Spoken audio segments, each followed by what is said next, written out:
It's the Weekly Trans News for February 4th, 2020. Your host tonight is Alanis Garcia. Tonight on Weekly News, non-binary sports, LGBT, burning down house, Facebook, Caitlyn Jenner, ChickfilA Part 3, House of Love, Force Be With You, Trans Kicks Butt, Training While Trans, Oregon Justice, Transforming Politics, Bad Bills, Legislative Wins, City of Trans Love, and Emojis for the Win. The Weekly Trans News, the only trans news show that tells the man where to stick it, and where to pull it out, and where to stick it again. Oh yeah, that's nice.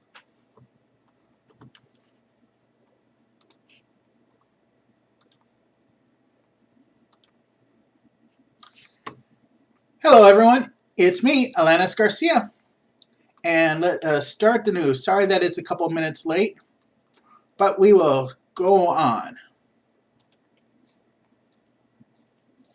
Oops, I got this the wrong screens now, so I gotta look at the camera.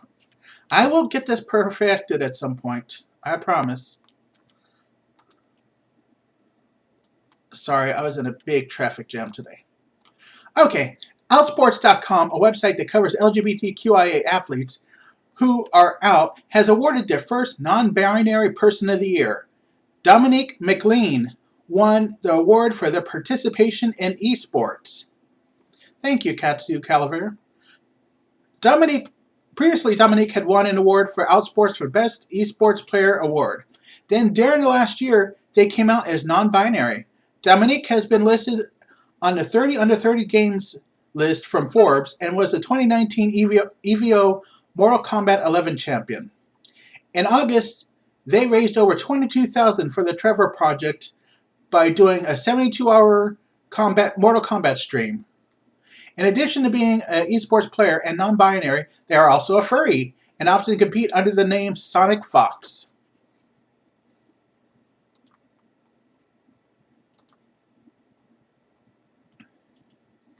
Glasgow queer bar Polo Lounge took a stand for trans rights by kicking out a woman who was wearing a shirt promoting the LGBT Alliance. If you're following along, you'll notice the LGBT Alliance is missing a few letters and has no plus. That is not a mistake. LGBT Alliance is an anti-trans group who, per their page, aims to advance the interests of lesbians, gays, men, and bisexuals at a time when we're under threat from concerted attempts to introduce confusion between biological sex and the notion of gender. They are an activist group that pushes for LGBT rights while actively fighting to exclude trans people from the fight. You know, transphobic trash. In response to being kicked out of the club, the anonymous woman summed up her group and the problem with it in her response. I've just been removed because trans people, who I didn't even see, said I was threatening to them or something. Transphobia in a nutshell. Trans people who I didn't even see.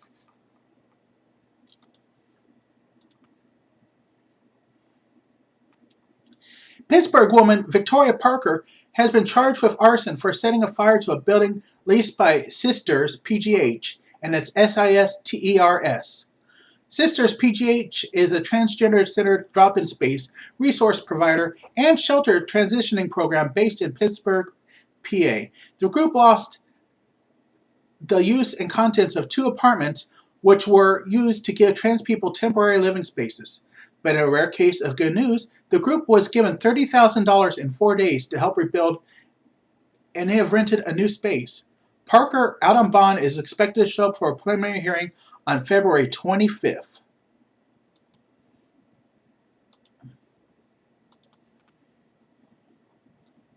Facebook has updated the hate speech guidelines to include denying that someone's gender identity exists. In a win for the trans community, Facebook has now made it against the community standards to deny the existence of a gender identity, and a violation of this policy can result in a permanent account ban. The policy was put into place during the December update to their standards. So currently, if you are harassed with such terms as man cannot change into woman, or being harassment or basing harassment on biological sex, you can report such hate speech to Facebook. Will it work? Who knows? But if you do report someone on this, be sure to let me know the results.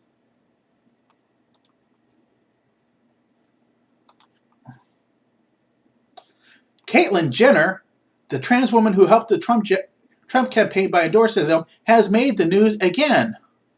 Oh God, what did she do this time? At the Women's March in Los Angeles, she gave a speech in which she called for the slaughter of trans women of color to stop. In addition, she stated, but not apologized for, that she was wronged for endorsing in Trump, especially in light of the number of attacks this presidency has done against the trans community. To which every trans person in the audience yelled, "No, duh! We tried to tell you this on."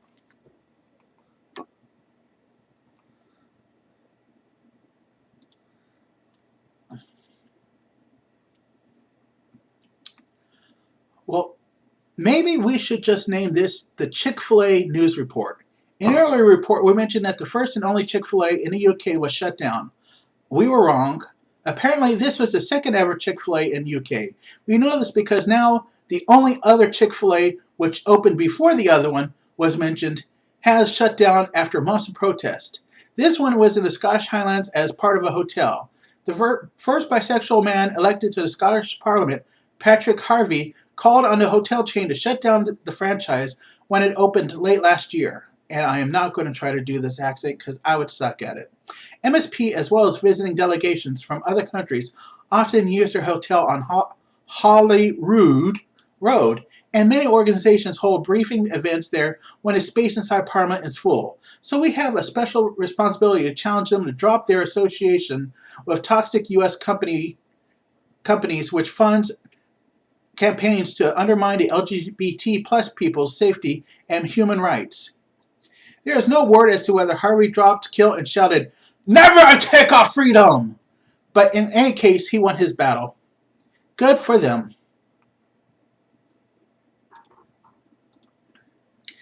In 2017, trans woman Angelina Burrows put up a rainbow flag on her house. Not long after she started to receive hate letters full of profanity. The letters purported to be from neighbors who were upset at her and the flag, but none of them were signed by anyone. Interesting. Then in June of 2019, the hate escalated. Burroughs found her cat Rambo dead behind the house. And just as a side note, if you do go look at my sources, this story does have a picture of the cat. Don't look at it if it's really gross. Later, Angelina received another letter stating that the author of the letter was responsible for her pet's death. In response to the hate, rather than take down the flag or run away, Angelina decided to paint her house. She posted on Facebook event that she would be painting her house as a rainbow. The local community took the opportunity to show her that the hate was not as widespread as the letter suggested. By the end of the day, hundreds of volunteers had shown up to repaint her house. As of yet, the letter writer has not responded. And I hope they never do.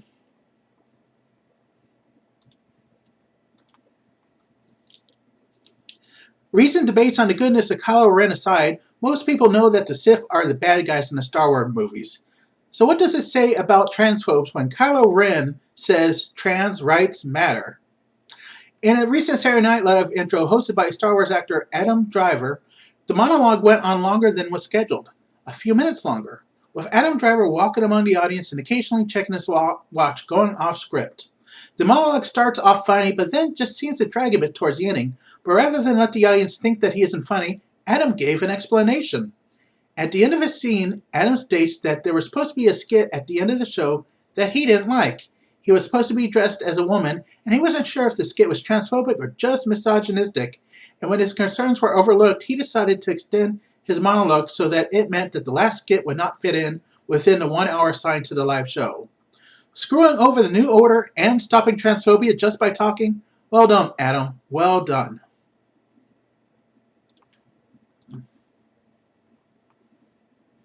Speaking of fighting transphobia, two trans women decided to fight it literally. Two women enjoying a meal in an unknown restaurant had the meal interrupted when an uninvited man sat down in a booth and started to verbally harass them.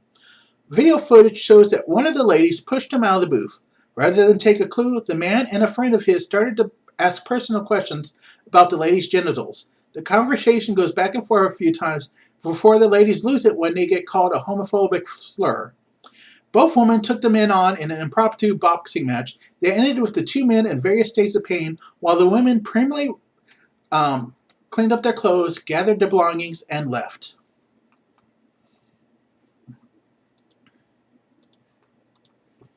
But not all incidents of transphobic harassment result in happy endings. New York trans activist and journalist Serena Danian was accosted by two strangers while on a C train. During the event, she was verbally harassed with transphobic slurs, spit on, and slapped. In response to the attack,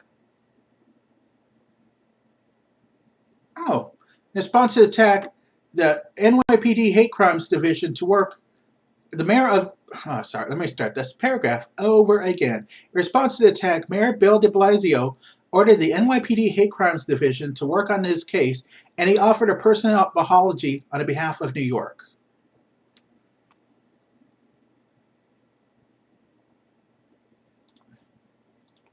Yet, despite the injustice of attacks, sometimes justice is found. Last August, Lauren Jackson was approached by a man after she left a public women's restroom. She was at the Agate State Beach Park near Newport, Oregon. Witnesses state that Fred Constanza went out of his path to confront Jackson on her using the restroom. He then brutally beat her, holding her hair to keep her from leaving while hitting her at least 10 times. His beating only stopped when the bystander stepped in and tackled Constanza. Lauren Jackson was left bleeding and with a broken jaw from the attack, and though Constanza fled, he was caught by the police and brought to trial. The trial ended last week with jurors ruling on Constanza guilty of a first-degree bias crime and second-degree assault and harassment. Sentencing will be on February 7th.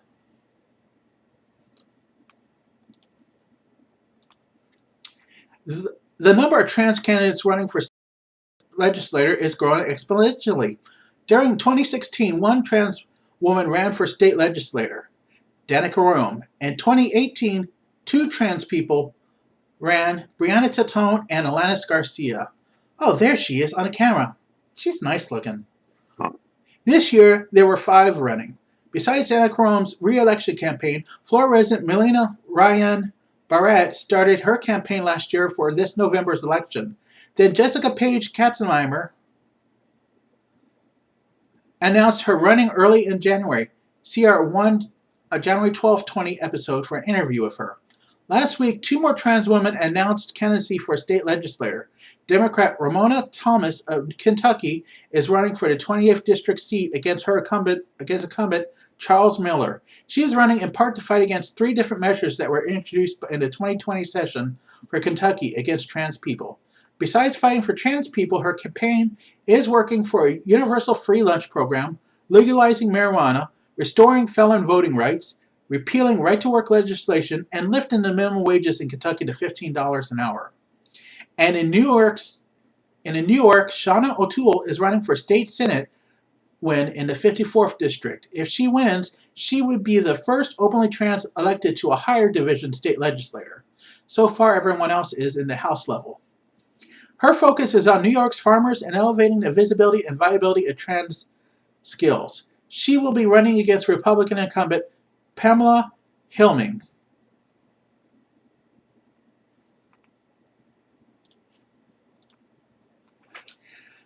The last few weeks have been bad ones legislatively for trans people. In Florida, the Florida House is debating a bill that would make it a felony for a doctor to treat a trans child with any transition-related treatment. It is one of 8 statements that have placed this bill on this year's docket. Slightly good news is we've learned just last night that this bill is not going to be brought to a vote this year. But this is the second time it's been brought in, so it probably will happen again next year. In Iowa, the GOP filed a bill to remove transgender people from state civil rights. The current law has the words gender identity in several parts that list protected categories. This bill would remove the term, making it legal to discriminate against those who are trans. What these representatives are doing is cynical political theatrics at their worst, said one Iowa Action Executive Director Courtney Rice in a statement. Allowing transgender Iowans to be fired from their jobs or denied housing simply because they are transgender is a new low. They should be ashamed of themselves, she continued. Instead of concentrating on jobs, infrastructure, or education, they're using transgender community as a wedge issue, not a wedgie, in what will be a failed attempt to win votes in the upcoming election. Meanwhile, in South Dakota, the House has not only proposed a bill making it illegal to treat trans kids, they have passed it.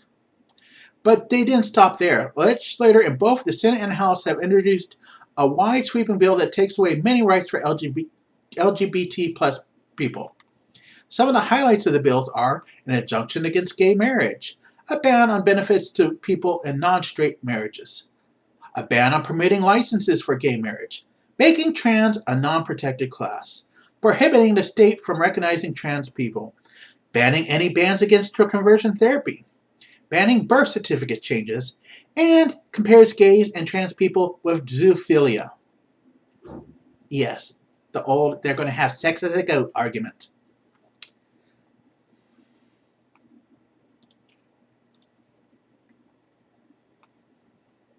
But it has not all been losses for the trans community. New Jersey has made progress in welcoming LGBT people. Democratic Gov. Phil Murphy signed into law a bill to prevent people from using the gay panic defense as a defense in the murder and attacking of gay and trans people. The gay panic defense is so far only prohibited in 9 states. It is a form of affirmative defense strategy that states that the defendant did indeed do the crime, but should be excluded from punishment due to extraneous situations. In the panic defense case, the extraneous situation is finding out that the person you're dating, kissing, or just around turned out to be gay and trans, and your wee little mind couldn't handle it, so you decided to start killing them. If this sounds daft, it's because it is, yet in 41 states it is still an allowed defense. Thank you, New Jersey, for showing us that even though one of the states voted least friendly, doesn't have to be transphobic to do so. Country roads, take me home to the place I belong, East Virginia. The Virginia Senate has approved a bill that will allow trans people to change their birth certificate. The bill allows us to change both gender listed and the name without the need of surgical proof.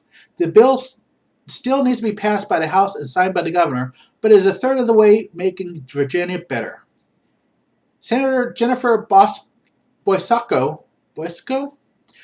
allowing an individual who is transgender to change their birth certificate without having to go through the full surgery allows them to live the life they are due to have.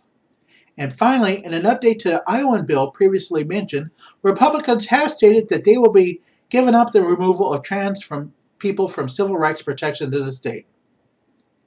It is so awesome that one week a group can threaten us and then change their minds, and then leaves us to worry that someday in the future they will do it again.